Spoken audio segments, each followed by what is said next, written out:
The blue glow of the laptop screen lit up my dark office as I scrolled through Adrian's private messages at 2:47 a.m. What I saw there made my blood freeze in my veins. My husband of 8 years, the man I had built an empire with, was planning to destroy me. She's become dead weight, Rebecca. Zara thinks she's untouchable because we're married, but I need someone hungry and ambitious beside me, not some comfortable wife who's lost her edge. Rebecca's reply made me sick. Once you fire her, we can finally be together openly. I can't wait to take over her position and show everyone what real talent looks like. Your wife is living in the past, I'm your future, baby. Adrian's response was the nail in my coffin. Tomorrow I'm calling the board meeting. I'll make up some story about her performance declining and recommend you as the new head of technology. By Friday she'll be gone and you'll be moving into our house. I already have the divorce papers ready. I sat there in the empty office building, my hands shaking as I read message after message. They had been planning this for 6 months. 6 months of lies, fake smiles, and betrayal. Adrian had been coming home to me every night, kissing me, telling me he loved me, while plotting to replace me with his 28-year-old mistress. The worst part wasn't even the affair. It was how they talked about me like I was nothing. Like the woman who had coded the very foundations of coal technologies, who had worked 18-hour days to build this company from nothing, was just some burden to be discarded. She'll probably cry and beg, Rebecca had written. Women like her always do when they realize they're not special anymore. Adrian's reply, let her cry. By the time I'm done, everyone will see that you're the real brains behind our success. I'll make sure she can't find work anywhere in the tech industry. She'll be finished. I closed the laptop and walked to the massive windows overlooking the city. Below me, millions of lights twinkled in the darkness. This building, this empire, this life, I had helped create all of it. I had sacrificed my own dreams, my own company ideas, to be Adrian's perfect wife and business partner. But they had made one critical mistake. They thought I was weak. They thought I would cry and beg and disappear quietly into the night. They had no idea what I was really capable of. I walked back to my computer and began typing. Not angry, frantic typing, calm, methodical strokes. I had work to do. If Adrian wanted to see what real talent looked like, I would show him. If he wanted to destroy my reputation and leave me with nothing, he would learn that the woman who built his digital empire could also burn it to the ground. The first thing I did was copy every single message, document, and file from his private accounts. Then I started looking deeper. In 8 years of marriage and partnership, Adrian had shared everything with me: passwords, access codes, business secrets. He trusted me completely, and that trust was about to become his downfall. I found his tax documents showing massive offshore accounts he'd been hiding from the IRS. I found emails with clients where he was wildly inflating our capabilities and lying about project timelines. I found evidence of him stealing ideas from smaller companies and rebranding them as Coal Technologies Innovations. But the real treasure was in the system architecture. Every major program, every security protocol, every piece of critical infrastructure, I had designed it all. And I had been smart enough to build myself secret backdoors into everything. Not for malicious purposes back then, just as a precaution in case we ever needed emergency access. Now those backdoors were going to serve a very different purpose. I spent the rest of the night creating my battle plan. Adrian thought he was playing chess, but he was about to discover that I had been playing 3D chess while he was still learning to move the pieces. By sunrise, I had everything I needed. Evidence, access, and most importantly, a plan that would destroy not just Adrian's company but his reputation, his fortune, and his freedom. I gathered my things and headed home, where my loving husband was probably sleeping peacefully next to his phone full of messages from his mistress. I walked into our bedroom and watched him for a moment. This man who had promised to love and honor me, who had sworn we were partners in everything. "Good morning, beautiful," he said when his eyes opened, giving me that charming smile that had fooled me for so long. "You're up early." "Couldn't sleep," I said, and it wasn't a lie. "I think I'm getting sick." He sat up looking concerned. The caring husband act was so perfect, so practiced. "Maybe you should stay home today. I can handle the morning meetings." "No," I said, managing a weak smile. "I'll be fine. We have that big presentation with the Henderson Group, remember? I wouldn't miss that." What I didn't tell him was that the Henderson Group presentation would be the last time he ever saw me in that office as his wife and partner. After today, everything would change. He kissed my forehead and headed to the shower, humming happily. He had no idea that his perfect plan was about to become his perfect nightmare. I made coffee and toast, playing the role of the loving wife one last time. But inside I was already gone. The woman who had loved and trusted Adrian Cole was dead. In her place stood someone much more dangerous, someone with nothing left to lose and everything to gain. As I watched him eat breakfast and check his phone for messages from Rebecca, I almost felt sorry for him. Almost. Then I remembered his words, "Let her cry. She'll be finished. We'll see about that, Adrian. We'll see who finishes who." I walked into Cole Technologies that morning like it was any other day. I smiled at the receptionist, grabbed my usual coffee from the break room, and settled into my office to begin the most important performance of my life. Adrian was already in meetings, probably coordinating with Rebecca about my upcoming firing. I could see her through the glass walls of the conference room, leaning a little too close to my husband, her hand occasionally touching his arm.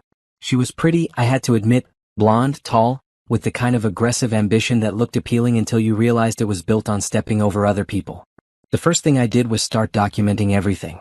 I needed a complete record of my contributions to every project, every innovation, every line of code that had built this company. If Adrian was going to try to erase my legacy, I would make sure the truth was preserved. Then I began implementing my insurance policies. Every major system in Cole Technologies ran through servers that I had personally configured. Over the years, I had built what I called maintenance tunnels, hidden pathways that would let me access any part of our network for troubleshooting and updates. Adrian knew they existed in theory, but he had never bothered to learn the technical details. He trusted me to handle all of that. That trust was about to cost him everything. I spent the morning writing what appeared to be routine security updates. To anyone looking at the code, they were standard maintenance patches. But buried deep in the programming were my real additions, tiny programs that would lay dormant until activated, then give me complete control over every aspect of the company's digital infrastructure. "Working hard, I see," said a voice behind me. I turned to find Rebecca standing in my doorway, holding a coffee cup and wearing a smile that didn't reach her eyes. "Always," I replied pleasantly. "Just updating our security protocols. Can never be too careful in our business." She stepped into my office uninvited and perched on the edge of my desk. "I've been thinking we should collaborate more. I have some ideas about streamlining our technology department." The audacity was breathtaking. She was already planning how to reorganize my department before she even officially had my job. "That sounds interesting," I said, typing calmly. "What kind of streamlining did you have in mind?" "Well, I think we have too many redundant positions. Some people who might have been necessary in the early days but aren't really contributing at their full potential anymore." She took a sip of her coffee, watching me carefully. I knew what she was doing. She was fishing, trying to see if I suspected anything, maybe hoping I would get upset or defensive. Instead, I gave her my brightest smile. "You're absolutely right. Dead weight is so harmful to a growing company. I'm sure Adrian appreciates having someone around who can spot that kind of problem." For just a moment, her confident mask slipped. She hadn't expected me to agree with her. "Exactly," she said, recovering quickly. "Adrian values people who aren't afraid to make tough decisions." After she left, I continued my work. I accessed Adrian's computer remotely and began copying files. All of his financial records, business communications, personal emails, everything. I also planted tiny monitoring programs that would record every keystroke, every email, every file he accessed. By lunchtime, I had built a complete surveillance network throughout the entire company. Every computer, every server, every communication device was now sending me copies of everything. If Adrian was going to destroy me, I was going to document every moment of his betrayal. I ate lunch alone in my office, watching through the glass walls as Adrian and Rebecca shared a meal in the executive dining room. They sat close together, talking intensely, occasionally glancing toward my office. Planning my downfall, no doubt. My phone buzzed with a text from Adrian. "Board meeting at 3 p.m. Need you there to discuss the Q4 technology roadmap." I knew what this really meant.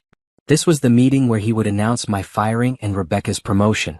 The Q4 roadmap was just an excuse to get me in front of everyone so he could humiliate me publicly. I spent the afternoon making final preparations. I created encrypted copies of every important file and stored them in hidden locations across the internet. I set up anonymous email accounts and secure communication channels. Most importantly, I activated all of my dormant programs and ran extensive tests to make sure everything worked perfectly. By 2:45 p.m. I was ready for war. I walked into the boardroom with a smile, carrying my laptop and a folder full of legitimate technology proposals. The board members were already there, 12 executives who had watched me help build this company from nothing. They respected me, trusted my judgment, valued my expertise. They had no idea they were about to witness my execution. Adrian called the meeting to order and began with routine business updates. Then he smiled at the group and said, "Before we discuss the Q4 roadmap, I have an important announcement about our technology leadership." Here it comes, I thought, keeping my expression neutral and attentive. As our company continues to grow, we need leadership that can adapt to new challenges and opportunities. After careful consideration, I've decided to make some changes to our technology department structure. Several board members glanced at me with slight frowns. They could sense something was wrong. Effective immediately, Rebecca Hayes will be taking over as our new head of technology. Her fresh perspective and innovative approach will help us reach the next level of success. The room fell silent. I could see the shock and confusion on everyone's faces. 3 board members actually looked angry. "Adrian," said Jennifer Walsh, our longest-serving board member, "what about Zara? She built our entire technology infrastructure." "Zara has done good work in the past," Adrian replied smoothly, "but her performance has been declining recently. She's become resistant to new ideas and stuck in outdated methodologies. It's time for fresh blood." I sat there calmly, letting him dig his own grave with every word. "That's ridiculous," snapped Robert Chin from accounting. "Zara's department has exceeded every target for 3 years running." "Nevertheless," Adrian continued, his voice getting harder, "the decision has been made. Zara will be transitioning out of the company over the next 2 weeks. Finally I spoke. "I understand completely, Adrian. You have to do what's best for the company." Everyone stared at me in shock. They had expected me to fight, to argue, to defend myself. Instead, I was graciously accepting my own professional execution. "I'm glad you're being professional about this," Adrian said, looking slightly surprised but pleased. "Of course," I smiled. "I would never want to hold back Cole Technology's success. When do you need me to finish the transition?" And that was when I saw the first flicker of doubt in his eyes. This was too easy. I was being too cooperative. But he couldn't back down now, not in front of the entire board. 2 weeks should be sufficient, he said. "Perfect. I'll make sure Rebecca has everything she needs to succeed." What I didn't tell anyone in that room was that I had just activated the final phase of my preparation. While Adrian was announcing my firing, hidden programs throughout the company's network were already beginning their work. The real show was about to begin.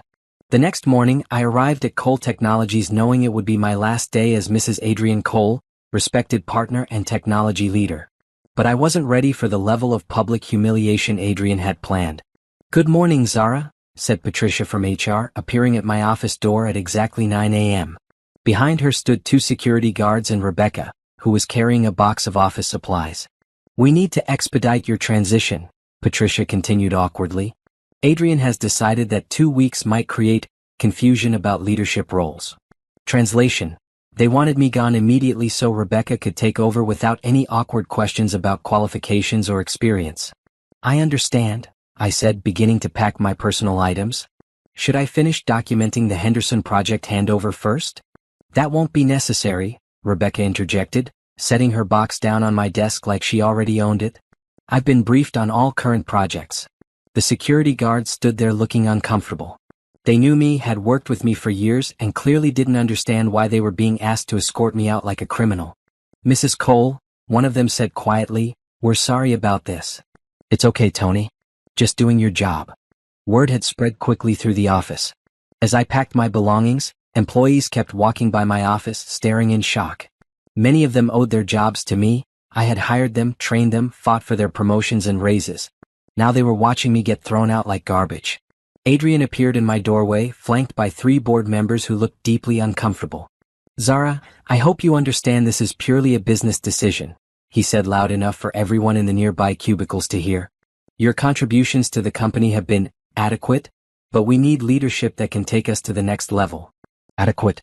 8 years of 18-hour days, of sacrificing my own dreams to build his empire, of being the technical genius behind every major breakthrough this company had achieved, and he called it adequate. "Of course, Adrian," I replied serenely. "I want what's best for Cole Technologies." He looked frustrated by my calm response. He had wanted me to break down, to cry, to beg. Instead, I was maintaining perfect dignity while he looked like a heartless tyrant in front of his own employees. "Rebecca will be taking over immediately," he continued. "She'll need access to all of your files, passwords, and system documentation."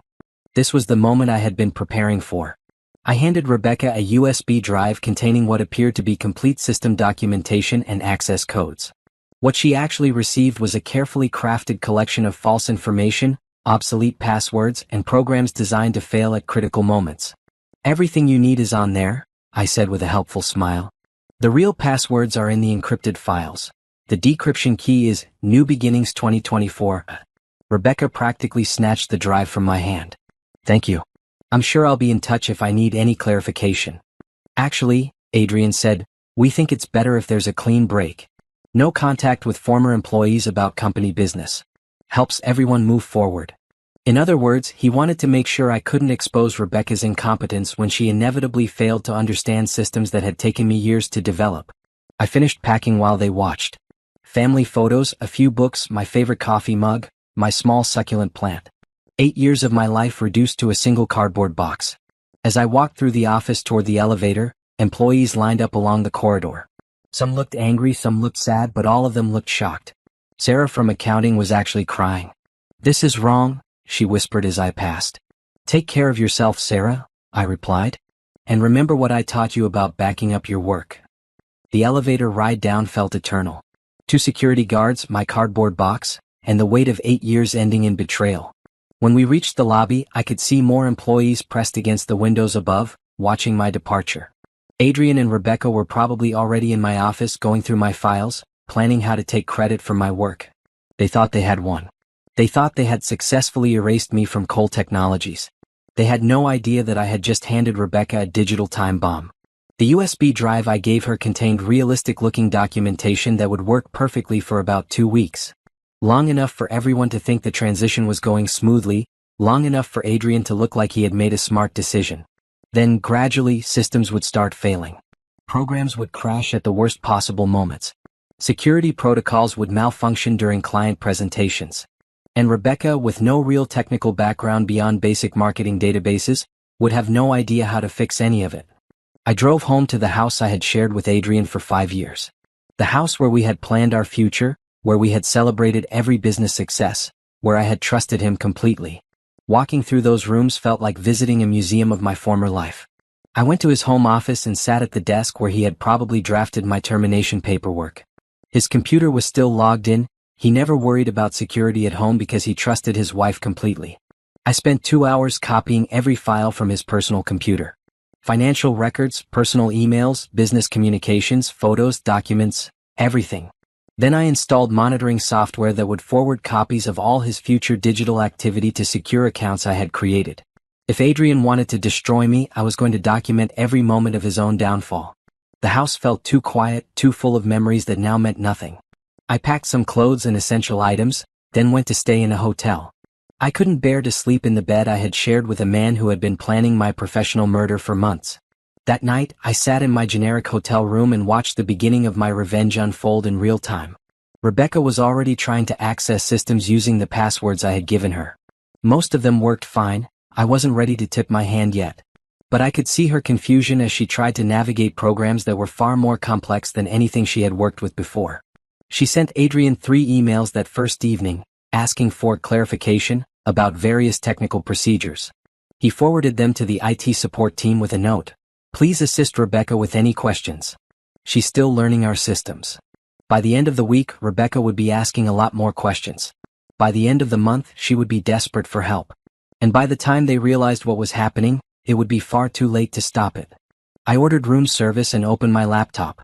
Tomorrow I would start building my new life. But tonight, I was going to watch Adrian Cole's empire begin its very slow, very public collapse. The woman who had loved and trusted him was gone forever. In her place was someone much more dangerous. Someone who understood exactly how to destroy everything he cared about. Let the games begin. I woke up the next morning to 17 missed calls from Adrian and a series of increasingly frantic text messages. The last one, sent at 6:23 a.m., simply said, "Call me now. We need to talk." I made coffee in my hotel room and called him back at exactly 8 a.m., after I was sure he would be stressed and anxious from waiting. "Zara, thank God," he answered on the first ring. "We need to meet. There are some things we need to discuss about the separation." "What kind of things?" "Not over the phone. Can you meet me at the house at noon?" I could hear the tension in his voice, the carefully controlled panic. Something had happened, something that made him need to see me urgently. "I'll be there," I said. When I arrived at what used to be our home, Adrian's car was in the driveway along with a silver BMW I didn't recognize.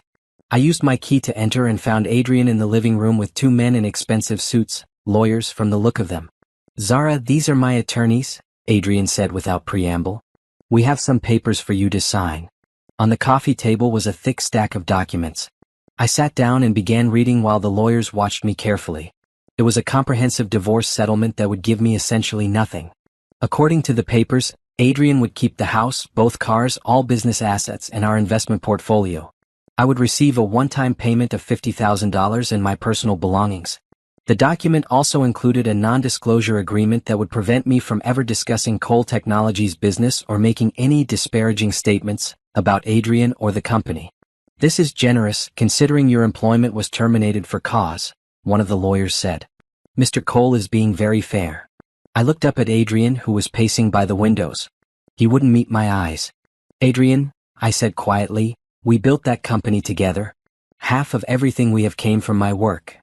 "The company is in my name," he replied coldly. "Your contributions were as an employee, not a partner. These documents reflect legal reality." "What about the house?" "I helped pay for this house. Your contributions were minimal compared to the business profits that funded the purchase." Again, legal reality.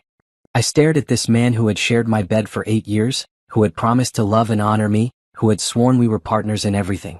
The person standing in front of me was a complete stranger. "I need time to review these documents with my own lawyer," I said. "Actually," the second attorney interjected, "we need your signature today. There are time-sensitive business considerations that make delay inadvisable."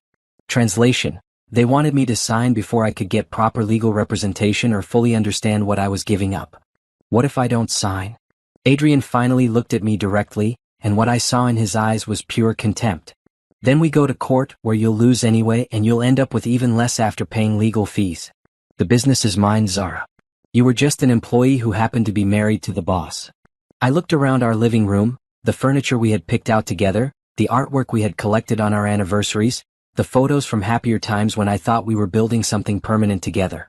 "You can have the house," I said finally, "and the cars, and the money. But I'm not signing a non-disclosure agreement." "The NDA is non-negotiable," Adrian said firmly. "Sign it or you get nothing at all." I stood up slowly, leaving the unsigned papers on the coffee table. "Then I get nothing at all." As I walked toward the door, Adrian called after me. "You're making a mistake, Zara. Don't be stupid about this." I turned back to face him one last time. Stupid is trusting someone who never deserved it. That evening, I moved my few belongings to a small furnished apartment across town. It was nothing like the luxury I had grown accustomed to, but it was mine. Clean, quiet, and free from memories of betrayal. I spent the weekend setting up my new workspace and continuing to monitor Cole Technologies remotely. Rebecca was already struggling with basic system maintenance, sending confused emails to the IT support team almost hourly. She had managed to crash the customer database twice on Friday alone. Adrian was covering for her, telling employees that she was implementing efficiency improvements that might cause temporary disruptions. But I could see the concern in his messages to board members. Things were not going as smoothly as he had promised. On Sunday night, I received an unexpected visitor. My doorbell rang at 9 p.m., and I opened it to find Rebecca Hayes standing in my hallway. "We need to talk," she said. I let her in, curious to hear what she had to say. She looked tired and stressed, very different from the confident woman who had taken over my office. "I know you hate me," she began, "and I understand why. But I need your help." "My help with what?" "The systems are more complicated than Adrian told me they would be. Some of the documentation you left is unclear. I'm struggling to keep up with everything." I almost laughed. She had stolen my job, my husband, and my life, and now she wanted me to train her how to do the work she had claimed she was already qualified for. "I'm sorry," I said pleasantly, "but Adrian specifically told me there should be no contact with former employees about company business. I wouldn't want to violate his policies." Her confident mask slipped completely. "Please, Zara. I'm drowning over there. I can't ask Adrian for help because he expects me to already know this stuff. I can't ask the other employees because they all hate me for taking your job. You're the only one who understands these systems. Then maybe you shouldn't have taken a job you weren't qualified for." "Look," she said, desperation creeping into her voice. I know this situation is awkward. But Adrian loves me and I love him. We're going to get married. I'm going to be part of this company for a long time. Helping me succeed helps everyone. The audacity was breathtaking. She was asking me to help her succeed at stealing my life. Congratulations on your engagement, I said. When's the wedding? We haven't set a date yet, but soon. Adrian wants to make everything official. I walked to the door and held it open. I think you should leave now.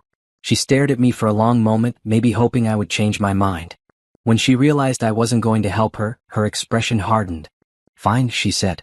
But you're making an enemy out of someone who could have been an ally. Adrian has a lot of influence in this industry. One word from him could make sure you never work in tech again. Is that a threat? It's reality. Play nice or you'll regret it.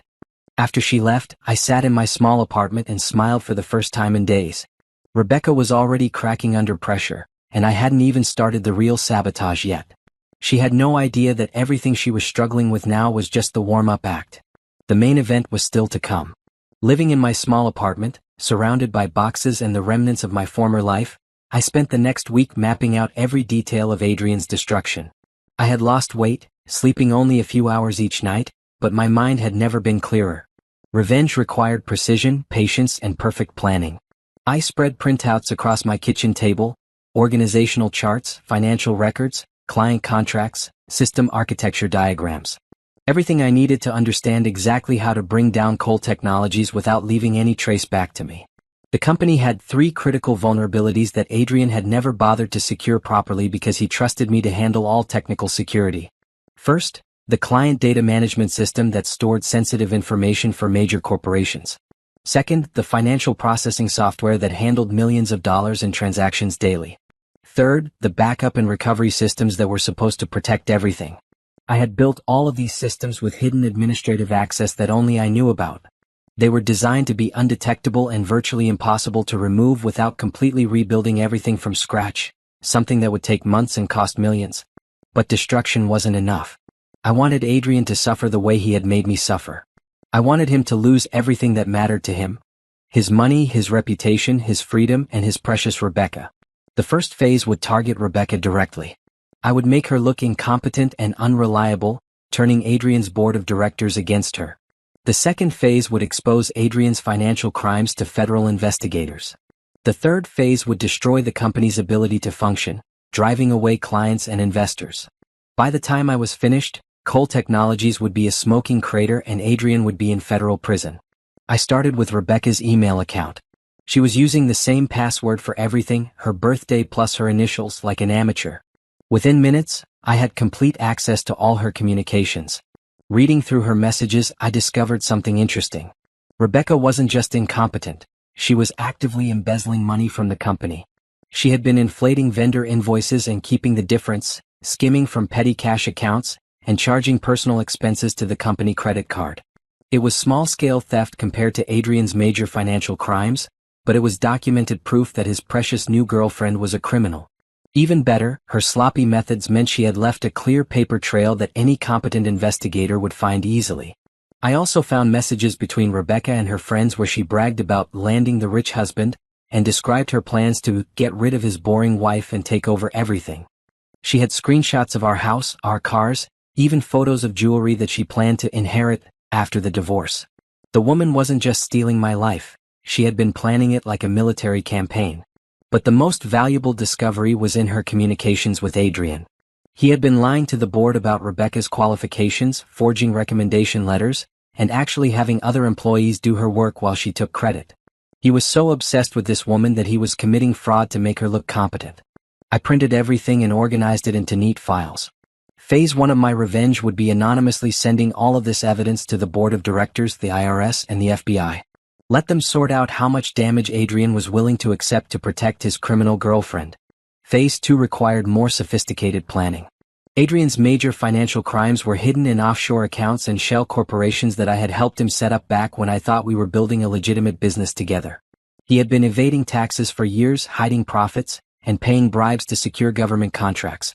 The evidence was stored in encrypted files on his personal computer, protected by passwords that only he knew.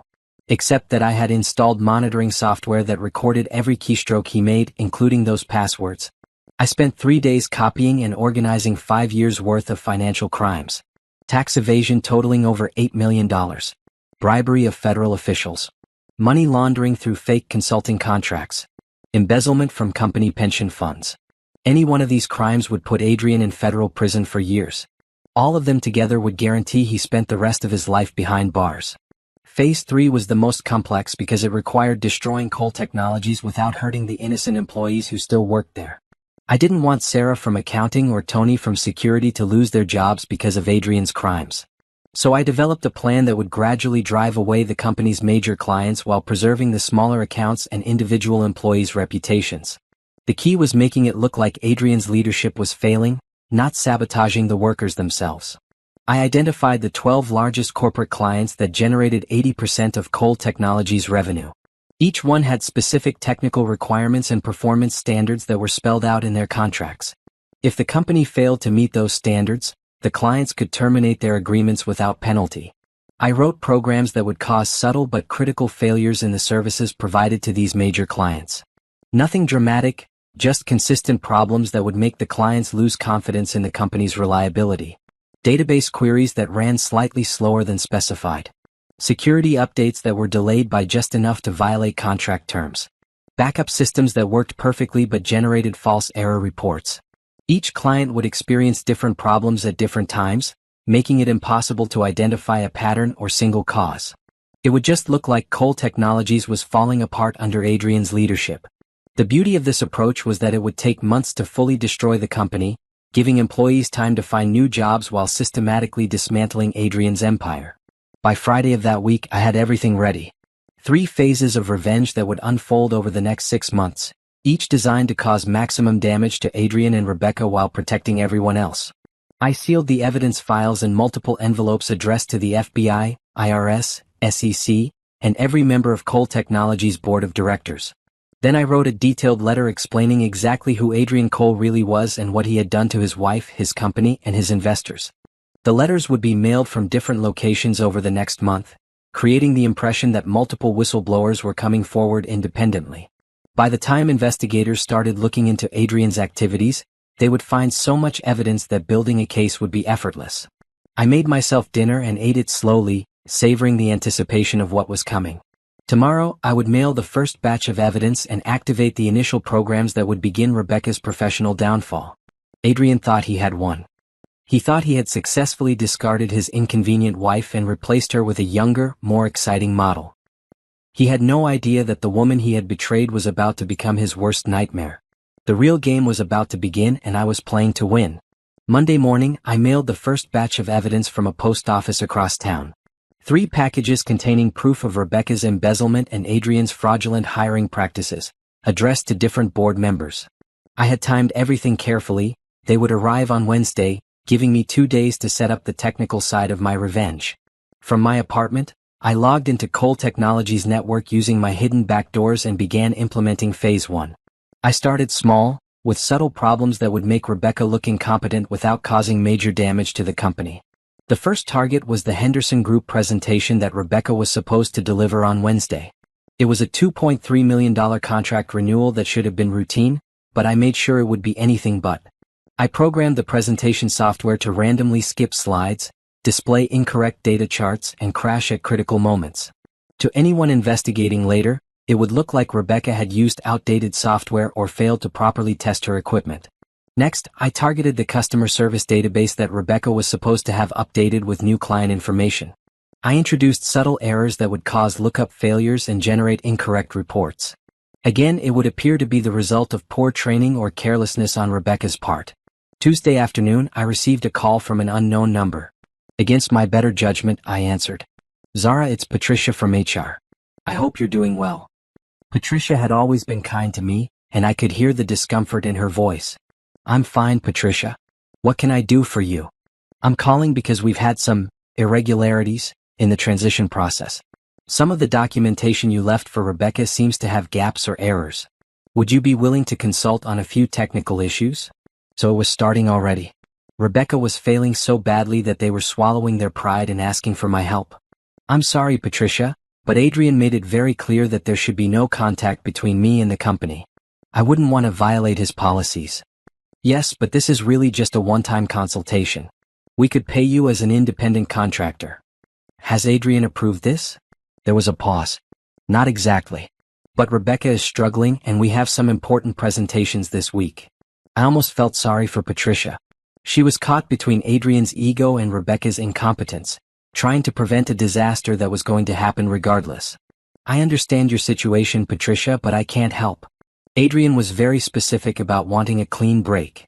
After hanging up, I checked my monitoring programs and saw exactly what was happening. Rebecca had spent Monday trying to prepare for the Henderson presentation, but the technical problems were making it impossible. She had sent increasingly frantic emails to the IT support team, but they couldn't help her because the problems were buried too deep in the system architecture for them to find. Wednesday morning, I watched the disaster unfold in real time through the company's security cameras, which I could access remotely. Rebecca arrived early, looking nervous but determined. She spent an hour testing her presentation equipment, and everything worked perfectly. I had programmed the failures to start only when she was in front of the clients. At 10 a.m., the Henderson Group executives arrived. 5 people in expensive suits who represented one of Cole Technology's most important accounts. Adrian greeted them personally and introduced Rebecca as our new technology leader and the architect of our future success. The presentation started normally. Rebecca looked confident and professional as she began explaining the proposed contract renewal. Then, 15 minutes in, everything began to fall apart. First, the presentation software skipped 3 critical slides, jumping directly from the introduction to the budget summary without showing any of the technical specifications. Rebecca tried to go back, but the software froze completely. "I'm sorry," she said, her confidence already wavering. "Let me restart this." While she rebooted her laptop, I activated the second phase of the sabotage. When she tried to access the client database to show Henderson Group's usage statistics, the system returned error messages claiming that their account could not be found. "That's strange," Rebecca muttered, typing frantically. "The system seems to be having some technical difficulties." One of the Henderson executives checked his watch impatiently. "Ms. Hayes, we only have an hour for this meeting. Perhaps you should have tested your equipment beforehand." "Of course, I did test everything," Rebecca replied, sweat beginning to show on her forehead. "I'm not sure what's causing these problems." Adrian stepped in, trying to salvage the situation. "I apologize for the technical difficulties. Rebecca, why don't you continue with the presentation manually while IT resolves these issues?" But Rebecca had prepared a presentation that relied heavily on data visualizations and technical demonstrations. Without her slides and database access, she was completely lost. She began stumbling through an improvised explanation of services that she clearly didn't understand, using incorrect technical terms and making promises about capabilities that Cole Technologies didn't actually have. The Henderson executives exchanged concerned glances. After 30 minutes of watching Rebecca struggle, the lead executive stood up. "Mr. Cole, we've been working with your company for 3 years, and we've never seen this level of unpreparedness. We'll need to reconsider our contract renewal." They left without signing anything. A $2.3 million deal, lost because Rebecca couldn't deliver a simple presentation. Adrian's face was white with fury as the elevator doors closed behind the Henderson Group. He turned to Rebecca, and I could see him struggling to control his temper in front of the other employees. "My office. Now." Through the building's security system, I watched them argue behind closed doors. Adrian was pacing angrily while Rebecca tried to explain what had happened. She kept insisting that the technical problems weren't her fault, that someone must have sabotaged the systems. She was right, of course, but she had no way to prove it. The argument lasted for over an hour. When Rebecca finally left Adrian's office, she looked shaken and defeated. She went straight to the bathroom, where I watched her cry for 10 minutes before composing herself and returning to work. That afternoon, I received reports from my monitoring programs that Rebecca had sent resume updates to 3 different headhunting firms. She was already looking for an escape route, less than 2 weeks into her new job. But the real fireworks started when the board members received their packages. At 4:47 p.m., Jennifer Walsh called an emergency board meeting for Thursday morning. The subject line of her email was simply, "Urgent personnel matter." Adrian had no idea what was coming. He thought the Henderson Group disaster was just bad luck, that Rebecca would improve with more experience, that everything would work out fine. He was about to learn that his problems were just beginning. Wednesday night, I ordered pizza and watched the security footage from Adrian's office. He was working late, probably trying to figure out how to fix the relationship with Henderson Group. He looked stressed and tired, older than his 35 years. Good. Let him worry. Let him wonder what was going wrong with his perfect plan. Tomorrow, when the board confronted him with evidence of Rebecca's crimes and his own fraudulent hiring practices, the real pain would begin. I was just getting started. Thursday morning arrived with the emergency board meeting that would change everything. I had positioned myself at a coffee shop across from Cole Technologies with a clear view of the building's entrance, watching through binoculars as board members arrived looking grim and determined. Jennifer Walsh was the first to arrive at 7:30 a.m., carrying a thick folder, undoubtedly the evidence package I had mailed her. Robert Chin and Margaret Foster arrived together, both looking serious and speaking in hushed tones. Adrian arrived at 8:45 a.m., clearly unaware that his world was about to collapse. He looked confident, probably thinking this meeting was about damage control for the Henderson Group disaster. Rebecca wasn't with him. She wouldn't be invited to a meeting about her own criminal activities. Through my remote access to the building's conference room cameras, I watched the meeting unfold. Jennifer Walsh called the meeting to order and immediately placed a stack of documents on the conference table. Adrian, we've received some very disturbing information about your recent hiring decisions and the conduct of your new technology director. Adrian's confident expression flickered. What kind of information? Evidence that Rebecca Hayes has been embezzling company funds and that you falsified her employment qualifications to justify her hiring. The color drained from Adrian's face. That's ridiculous. Who would make such accusations? Multiple anonymous sources, Robert Chin replied, opening his own folder. All with detailed documentation and proof. Financial records, forged recommendation letters, email communications discussing the fraud. Margaret Foster leaned forward. Adrian, did you or did you not create fake employment references for Ms. Hayes? I may have enhanced her qualifications slightly, but that's not uncommon in hiring practices. Enhanced. Jennifer's voice was sharp. You invented an entire employment history at a company that doesn't exist. You forged signatures from executives who never heard of her. That's not enhancement, that's fraud. Adrian was sweating now. Even if there were some irregularities in the hiring process, that doesn't justify these attacks on Rebecca. She's learning the job. Learning the job while stealing from the company, Chin said, sliding a financial report across the table. She's embezzled over $47,000 in the past 6 months through fake vendor invoices and personal charges to company accounts. I watched Adrian's face crumble as he realized the scope of what they had discovered. He had been so focused on protecting Rebecca that he hadn't bothered to monitor her actual activities. There must be some mistake, he said weakly. The only mistake was trusting your judgment, Jennifer replied coldly. We're terminating Ms. Hayes immediately and referring her case to law enforcement. We're also conducting a full audit of your hiring and management practices. You can't do that without my approval. I'm the CEO. Actually, according to our corporate bylaws, the board can take emergency action when there's evidence of executive malfeasance. Which there clearly is. The meeting continued for another hour, with Adrian becoming increasingly desperate as the board members presented evidence of his fraudulent activities. They had everything, the forged documents, the embezzlement records, even copies of Rebecca's bragging messages about landing a rich husband. By the end of the meeting, Adrian was facing suspension pending a full investigation. Rebecca was fired and potentially facing criminal charges, and the board had voted to hire an independent auditing firm to examine the company's finances. I packed up my surveillance equipment and drove home, checking my phone for updates from the monitoring software I had installed throughout the building. At 11:23 a.m., Adrian sent Rebecca a frantic text. Emergency. They know everything. Don't come to the office. Her reply came back immediately. What do you mean they know everything? Know what? The embezzlement. The fake references. All of it. You need to get a lawyer. There was a long pause before her next message. This is your fault. You said everything was handled.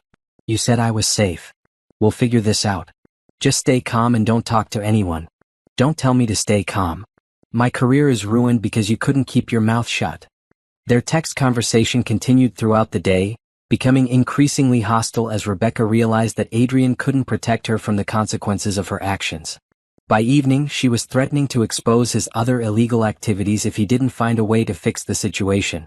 But Adrian had much bigger problems than Rebecca's threats. The board-ordered audit was going to uncover his offshore accounts, his tax evasion, and his embezzlement from company pension funds. The federal investigation was going to destroy him. I had timed the anonymous tips to arrive at different agencies over the next few weeks, creating the impression that multiple whistleblowers were coming forward independently. The FBI would receive their evidence package on Monday. The IRS would get theirs on Wednesday. The SEC would receive theirs the following Monday. Each package contained enough evidence to justify a full investigation, and all of them together would create an overwhelming case against Adrian. He was going to face charges for tax evasion, fraud, embezzlement, bribery, and money laundering. Thursday evening, I treated myself to dinner at an expensive restaurant, the kind of place Adrian used to take me for anniversaries back when I thought our marriage was real. The irony wasn't lost on me that I was celebrating his downfall in the same restaurant where he had proposed 8 years earlier. My phone buzzed with a text from an unknown number. "I know what you're doing." I stared at the message for a moment, then typed back, "I'm having dinner. What are you doing?" "This isn't over, Zara. Adrian will figure out that you're behind this." It had to be Rebecca, probably using a burner phone. I was impressed that she had figured it out so quickly, though it wasn't really surprising. I was the only person with both the motive and the technical skills to orchestrate this kind of systematic destruction. "Behind what?" I replied. "I'm just a divorced woman trying to rebuild her life." "Cut the act. You're sabotaging the company and framing us for crimes. If you're innocent, I'm sure the investigation will clear you." There was no response for several minutes. Then, "You're going to regret this. Adrian has connections. He can make sure you never work again." I almost laughed. Adrian was about to be a federal prisoner, and she was still threatening me with his influence in the tech industry. "Good luck with that," I typed back, then blocked the number. Friday morning brought new developments. Adrian had hired a high-priced criminal defense attorney and was already trying to distance himself from Rebecca's crimes. According to my monitoring software, he had spent Thursday night deleting files and trying to cover his tracks. Unfortunately for him, I had copies of everything he had deleted, and his attempts to destroy evidence would only make him look more guilty when investigators found the digital forensics trail. The board meeting minutes, which I intercepted from Jennifer Walsh's email, showed that Cole Technologies was in serious trouble. The audit was already uncovering financial irregularities, major clients were reconsidering their contracts, and employee morale was at an all-time low. Several key employees had already submitted resignation letters, including Sarah from accounting and 3 senior developers who had worked directly with me. They were smart enough to recognize that the company was sinking and didn't want to go down with it. By the end of the week, Cole Technologies had lost 2 major clients, faced 3 separate government investigations, and seen its stock price drop by 30%. Adrian's empire was crumbling faster than I had expected. But this was still just the beginning. The real destruction would come when the federal agencies started their formal investigations and when my technical sabotage programs moved into their next phase. Adrian thought he was fighting for his business and his freedom. He had no idea that he had already lost both. The woman he had betrayed and discarded was systematically destroying everything he had ever cared about, and there was nothing he could do to stop it. Justice was finally coming, and it was going to be beautiful. The following Monday brought exactly what I had been waiting for: FBI agents walking into Cole Technologies with search warrants and boxes for evidence collection. I watched from my usual surveillance position as federal investigators spent 8 hours copying files, interviewing employees, and seizing computer equipment.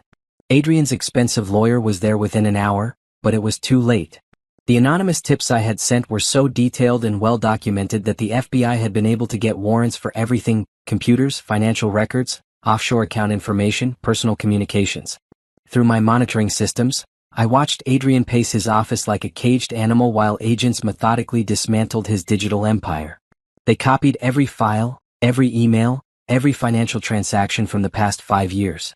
His tax evasion schemes, his bribery payments, his embezzlement from employee pension funds, all of it was now in federal hands. Rebecca had already fled town, according to the GPS tracking on her phone that I had been monitoring. She was in Florida, probably trying to hide assets before the government could freeze them. But she had made the mistake of using her credit cards, creating a perfect trail for investigators to follow. The FBI raid made national news by Tuesday morning. Tech CEO under federal investigation for fraud and embezzlement, read the headline in the business section. The article mentioned that Adrian's wife had recently been terminated from the company amid management restructuring, though it didn't make the connection to the timing of the investigation. By Wednesday, 3 more major clients had terminated their contracts with Cole Technologies. The Anderson Corporation pulled their $4.8 million annual contract. Peterson Industries canceled a $3.2 million software development project. Morrison Financial ended their $2.1 million data management agreement. Each cancellation cited concerns about the stability and reliability of Cole Technologies' leadership as the reason for termination. In reality, they were responding to the technical problems I had been introducing into their systems, subtle failures designed to make them lose confidence in the company's abilities. The beauty of my approach was that each client experienced different problems at different times, making it impossible to identify a pattern. Anderson Corporation's database queries had been running progressively slower for weeks. Peterson Industries had been receiving false security alerts. Morrison Financial's backup systems had been generating fake error reports. None of these problems caused actual data loss or security breaches, but they created the impression that Cole Technologies was becoming unreliable. Combined with the negative publicity from the federal investigation, it was enough to drive away even longtime clients who had previously been satisfied with the company's services. Thursday brought more bad news for Adrian. The IRS arrived with their own search warrants, focusing specifically on his tax records and offshore accounts. I had provided them with detailed information about 8 years of tax evasion, including account numbers, transaction records, and evidence of deliberately underreported income. Adrian's net worth was approximately $40 million, but he had only been reporting income that would justify a lifestyle worth maybe $8 million. The difference was hidden in offshore accounts in the Cayman Islands and Switzerland, carefully structured to avoid U.S. tax obligations. The IRS agents spent 3 days at Cole Technologies, going through financial records with forensic accountants. They also raided Adrian's personal home, the house where I had lived and loved and trusted for so many years. I drove by that afternoon and saw government vehicles in the driveway, agents carrying boxes of documents and computer equipment. Our neighbors were standing in their yards, watching the spectacle of Adrian Cole's fall from grace. Mrs. Patterson from next door actually waved to me when she saw my car. She had always liked me better than Adrian anyway. By Friday, the situation had become desperate enough that Adrian was willing to swallow his pride and contact me directly. My phone rang at 6:47 p.m. with a call from a number I didn't recognize. "Zara, please don't hang up." Adrian's voice sounded broken, exhausted. This wasn't the confident billionaire CEO who had fired me 3 weeks earlier. This was a man watching his entire world collapse. "What do you want, Adrian? I know you're behind this. I don't know how, but I know it's you." "Behind what? Your criminal activities?" "I had nothing to do with your decision to evade taxes and embezzle money. The timing is too convenient. The investigation starts right after I let you go. The technical problems that are driving away our clients. The anonymous tips that contain information only you would have access to." He wasn't wrong, but he couldn't prove any of it. I had been too careful, too methodical. Every piece of evidence against him was real. Every technical failure could be explained by legitimate system problems. Every anonymous tip could have come from any number of disgruntled employees or former business partners. "Adrian, you fired me and threw me out of the company I helped build. You divorced me and left me with nothing. Why would I waste my time and energy trying to hurt you when I'm busy rebuilding my own life? Because you're angry. Because you want revenge." I was angry, I admitted. But revenge? That would require me to care enough about you to want to cause you pain. I don't. You're just not that important to me anymore. The silence on the line stretched for nearly 30 seconds. When Adrian finally spoke again, his voice was barely a whisper. "I'm sorry, Zara. I know I hurt you. I know what I did was wrong. But please, if you have any feelings left for the man you married, don't destroy everything we built together. We didn't build anything together, Adrian. You made that very clear when you fired me. According to you, I was just an employee who happened to be married to the boss. Your words. I was wrong. I was stupid and selfish and wrong. But hundreds of people work for this company. Good people who don't deserve to lose their jobs because of my mistakes. You should have thought about that before you committed federal crimes. Zara, please. Tell me what you want. Money? I'll give you half of everything. The house. It's yours. Just please stop this. I don't want anything from you, Adrian. I never did. All I ever wanted was for you to love me and be faithful to me and treat me like an equal partner. But you couldn't do that, could you? I can change. We can fix this." "No, we can't. And I wouldn't want to even if we could." I hung up and turned off my phone. Adrian had finally realized that he was fighting for his life, but it was far too late. The federal investigations were already underway, the company was hemorrhaging clients and employees, and his reputation was permanently destroyed. Over the weekend, I implemented the final phase of my technical sabotage. Instead of subtle problems designed to drive away clients gradually, I unleashed programs that would cause immediate and catastrophic system failures. On Monday morning, Cole Technologies would experience the kind of complete digital meltdown that would make recovery impossible. Every major system would crash simultaneously, all backup systems would fail, and months of work would be lost forever. It would look like a combination of hardware failures and cyber attacks from external sources. No one would ever be able to prove that the destruction came from inside the company's own infrastructure. Adrian had betrayed me, divorced me, and tried to erase me from the company I had helped create. He had called me dead weight and claimed that my contributions were merely adequate. On Monday morning, he would learn exactly what my contributions had been worth. The empire I had built was about to become the weapon I used to destroy the man who had never deserved it. Monday morning arrived with the digital apocalypse I had been planning for weeks. At exactly 9 a.m., every critical system at Cole Technologies crashed simultaneously. The customer database corrupted itself, the financial processing software locked up completely, and the backup systems failed to restore anything. I watched the chaos unfold through the building's security cameras from my apartment, eating breakfast while Adrian's world burned. Employees were running between offices, phones were ringing constantly, and IT support staff were pulling their hair out trying to understand what was happening. Adrian arrived at 8:30 a.m. to find his building in complete pandemonium. The elevators weren't working properly, the electronic keycard system was malfunctioning, and even the coffee machines were displaying error messages. By 10 a.m., every major client had been affected. The Morrison financial payroll system had crashed during processing, leaving thousands of employees without paychecks. The Anderson Corporation's inventory management system had wiped 6 months of data. Peterson Industries' customer service platform was completely inaccessible. The phones were ringing constantly with angry clients demanding explanations and threatening lawsuits. Adrian held an emergency meeting with his remaining senior staff, but none of them could explain what was happening or how to fix it. Through my monitoring software, I could see the increasingly desperate emails Adrian was sending to every IT consultant and recovery specialist in the city. But the problems were too deep, too fundamental. I had designed the failures to cascade through every interconnected system, creating a digital house of cards that collapsed completely once the first piece fell. By noon, the story had leaked to the press. Cole Technologies suffers massive system failure amid federal investigation, was the headline on the local business website. The article speculated that the company might be the victim of a cyber attack, possibly related to the ongoing criminal investigation. Adrian's lawyer issued a statement claiming that the system failures were clearly the result of malicious outside interference, and demanded a federal investigation into potential cyber terrorism. It was a desperate attempt to shift blame away from his client's own criminal activities. But I had been too careful for that approach to work. Every piece of malicious code I had planted was designed to look like legitimate system maintenance or natural hardware failures. Digital forensics experts would find evidence of system degradation over time, not sudden sabotage. Tuesday brought even worse news. The SEC had opened a formal investigation into Cole Technologies' financial reporting, focusing specifically on Adrian's use of offshore accounts to hide company profits. The agency had received detailed anonymous tips about securities fraud and investor deception. 3 more clients canceled their contracts, citing the system failures and concerns about the company's viability. Cole Technologies was now operating with less than 30% of its previous revenue stream. Employee resignations were accelerating. Sarah from accounting had already found a new job.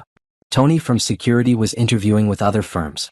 Even Adrian's personal assistant, who had worked with him for 4 years, submitted her 2 weeks' notice. Wednesday brought the moment I had been waiting for. Federal agents arrested Rebecca Hayes at her Florida hotel, charging her with embezzlement, wire fraud, and conspiracy to commit securities fraud.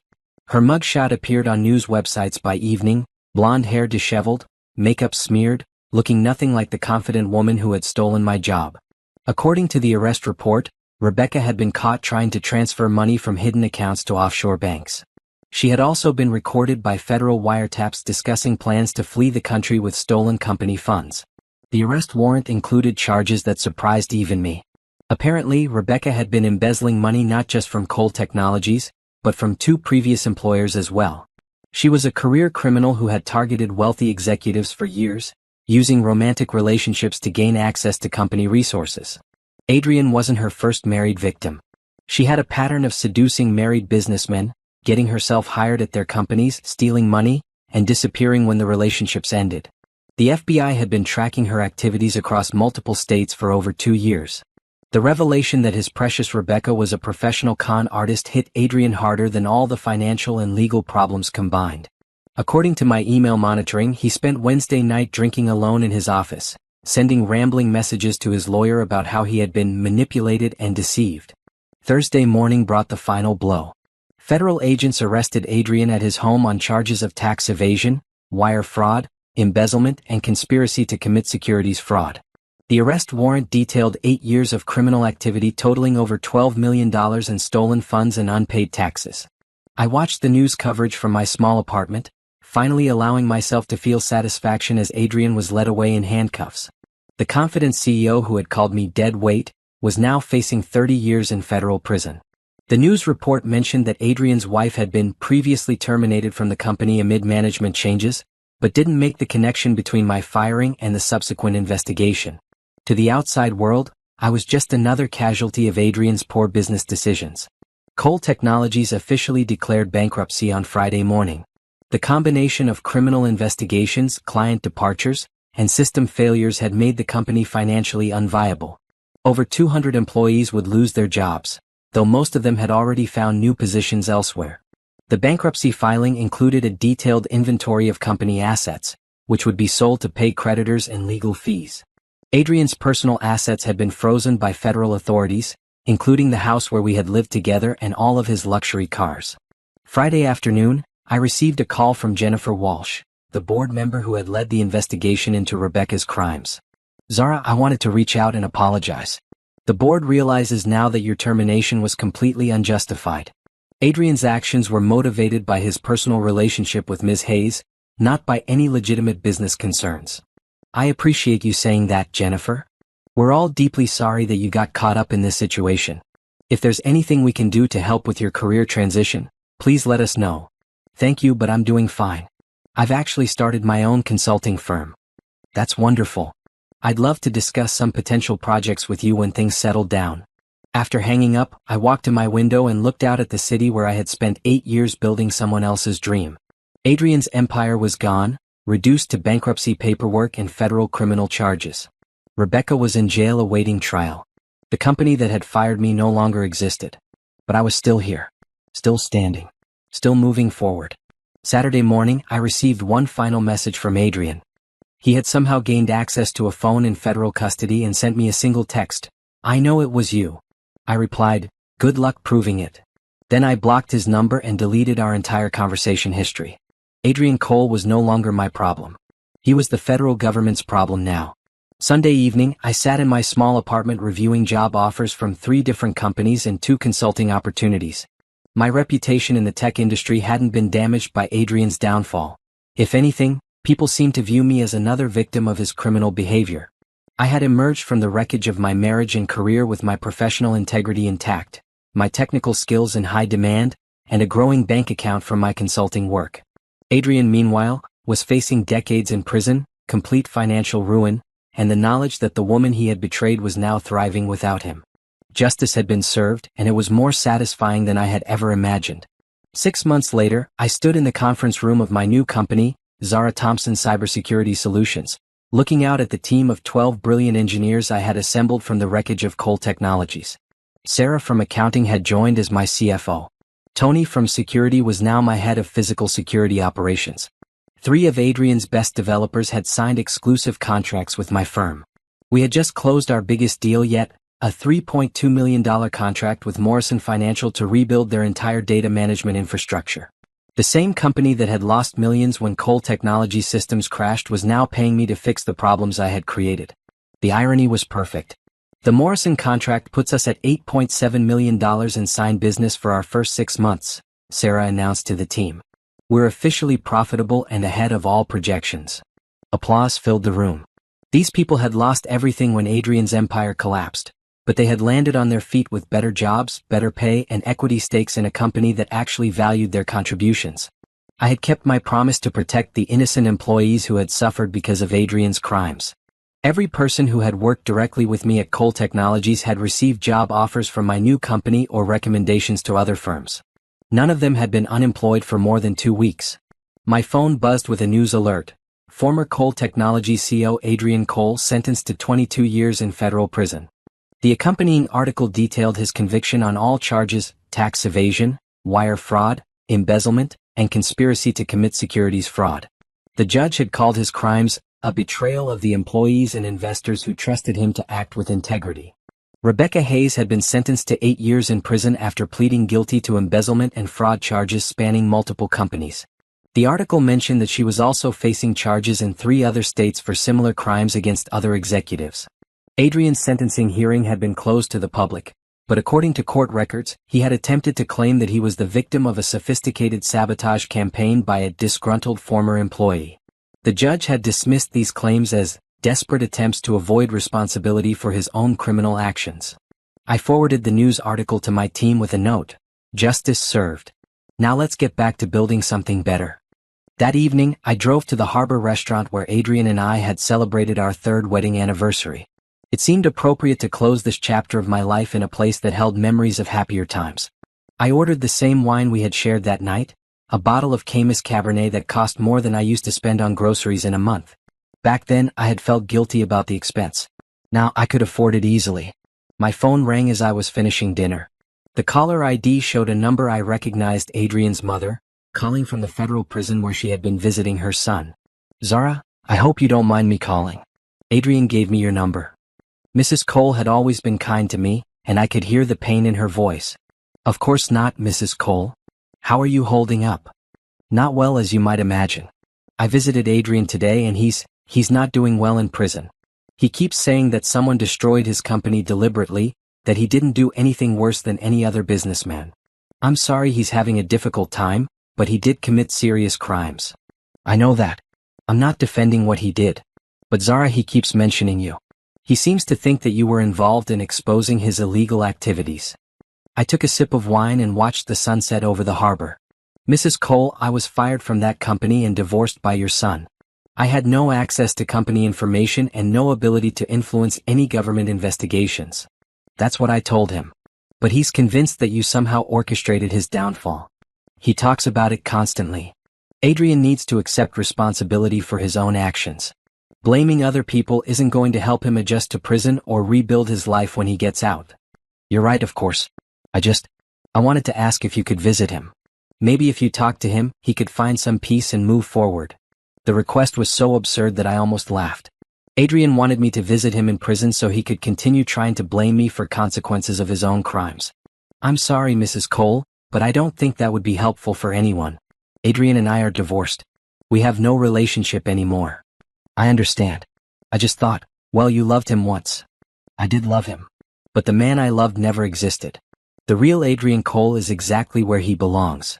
After ending the call, I sat in my car for a few minutes, processing the conversation. Adrian was spending his days in federal prison obsessing over me, trying to convince himself and anyone who would listen that I was responsible for his downfall. In a way, he was right. I had gathered the evidence of his crimes, provided it to federal investigators, and systematically destroyed his company through technical sabotage. But the crimes themselves, the tax evasion and embezzlement and fraud, those were entirely his choice. I had simply made sure he faced consequences for actions he had already taken. A year later, I was featured on the cover of Tech Entrepreneur magazine as Cybersecurity Executive of the Year. The article described how I had built a successful company from nothing, assembled a world-class team, and earned the trust of major corporations across 3 industries.